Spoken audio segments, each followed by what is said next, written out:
mawawala at magigising ako. Pero ang armadong nasa harapan ko ay totoo. Kinumpirma niya yun.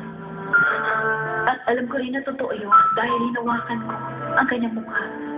Dinama ko ng aking mga kamay. Siya ang totoong armado na nakakasama ko araw-araw sa opisina. Siya pa rin ang lalaking mabait at mapagmahal na minahal ko ng gusto. Kaya totoong halik niya.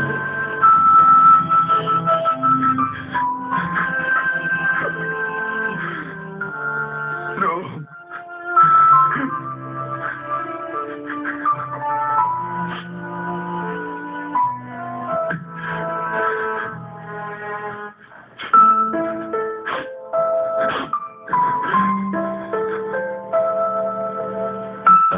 Teka, Betty, kailan naman ang plano mong mag-resign sa Incomoda? Hindi ko pa alam kung kailan ako magre-resign. Baka abot pa hanggang katapusan ng buwan. Kailangan ko pa rin kasi munang i-turn over yung mga papeles para sa presidente na papalit sa akin. At para ma-maintain niya yung magandang pamamahala at yung magandang imahe ng kumpanya. Mabuti. Para maayos ko na rin yung mga dapat kong ayusin doon sa Cartagena. Pero, may mga bagay lang tayong gusto kong pag-usapan. Kasi, Hindi, teka, sandali lang, bago tayo mag-usap. May mga bagay lang akong gustong klaruhin. Alam kong mas malaki ang kita mo dito kumpara doon sa Cartagena. Pero kung iisipin mo mabuti, Betty, mas simple ang buhay doon sa Cartagena kaysa dito sa Bogota. At isa pa, maraming pagbabago sa buhay mo na mas maganda.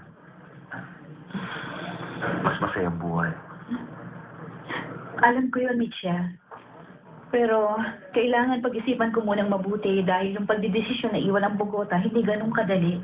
Hindi, huwag ka mag-alala, Betty. Ayoko rin madaliin ka, pero gusto kong malaman mo at itanim mo sa isip mo na kasi gusto kita, Betty. At totoo yun.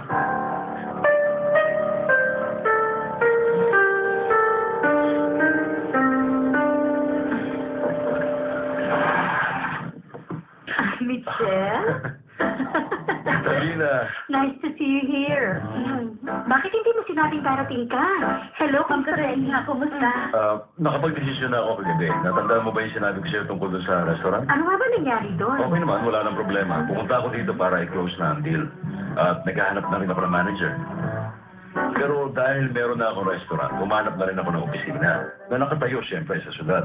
Kaya ang kailangan ko na lang sa ngayon ay yung magiging soul ng aking mga negosyo. Kailangan ko ng financial genius. At sa tingin ko, kailangan ko rin ng milagro.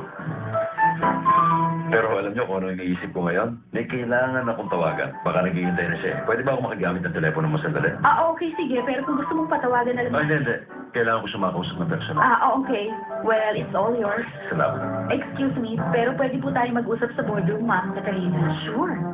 Sa paano, maiwan ka muna namin dito, Michelle. Okay.